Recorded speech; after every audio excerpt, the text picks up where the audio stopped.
Nyt. Joo, lähettiin miksi me lähettiin vuorikiipeilemään tai niinku tämmöiselle kukkulalle. Tonne olisi tarkoitus mennä tekemään notskia, paistaa makkaraa. Kerättiin tuossa polttopuita matkalla, niin sitten notskit laitetaan. Ja tosiaan tuolta tultiin, siellä on tämmöistä alavampaa ja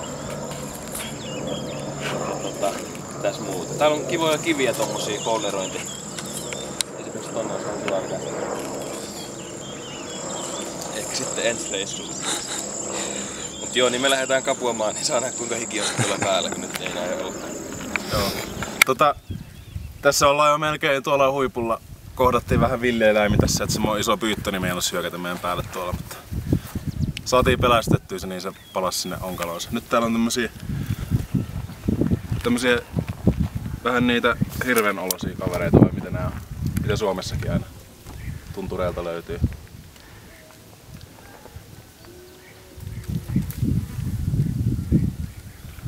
Vähän tässä pelottaa, kun ne meitä tuijottelee tolleen, että tulee syömään meidän.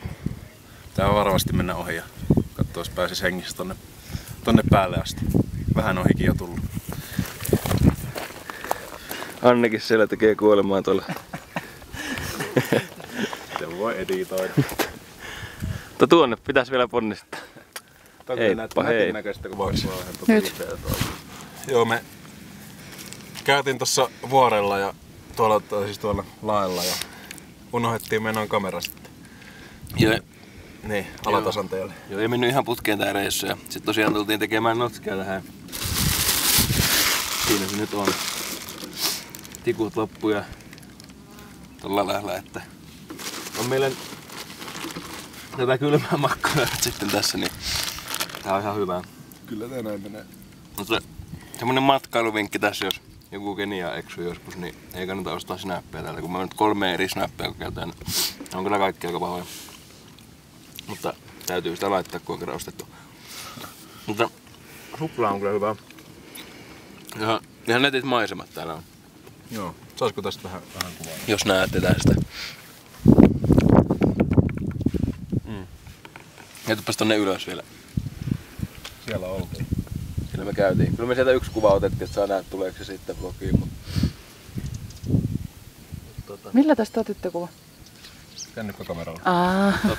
Kauas meillä meni tässä. Mitä se oli? 11:30 kun oltiin sinne jossain vaiheessa, niin ehkä 11 maassa lähdettiin, nyt se oli jotain 2. Ja sitten on 3 tuntia.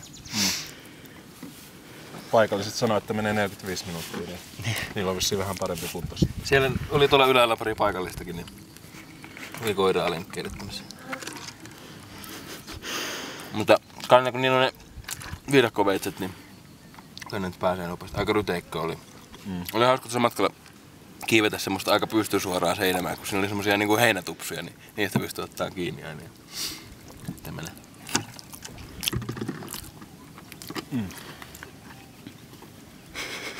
Haluatteko te muuta sanoa? Sano säkin jotain. No. Mä vaan loikoilin täällä, no ei tää nyt alhaalla ole, mutta mä en jaksanut enää, mulla oli jalat niin kipeänä. Voimat loppu kesken kaiken. Mutta kyllä tässä on mun mielestä ihan tarpeeksi hyvät maisemat meikäläisen silmille. Pidit huolta meidän kamerasta puolta, oli ylhäällä. Juu, tosi hyvää huolta. Tää on tätä. No, ihan hyvä reissu. Vähän luontoa ollut ikävä, kun ajattelin, että kun Keniaan tulee, niin täällä on sitä luontoa, mutta ei täällä oikein ollut kyllä luontoa. Niin tuli kiva, että pääsi vähän luontoon. Nyt meni sinapit ihan surmi. Saat itse asiassa paljonkin. Tää varmaan ottaa ihan 2 nakkia sitten. Kivasti. Mutta Tulee meinaa jano. Niinpä. Totta perhana. Vesi alkaa olla kohta lopussa. Mutta että ei tässä varmaan sen pitemmittä jaaritteluutta, niin vähän pitää vissiin editoida. Joo, eli tosiaan tämmöstä pusikkoa tää puolireittiä tästä matkasta tuli. Vähän tulis kätköily mieleen tästä että ois sieltä varmaan voinut joku fiksumpikin polku mennä, mutta me ei tää löydä kyllä. Nyt se alkaa nyt helpottaa, perhana. Nytkö? No nyt just kun kato videoa ruvettiin ottaa. Kyllä kannatti alkaa kuvaamaan. Kyllä. Ois varmaan pitänyt tulla vähän ylempää.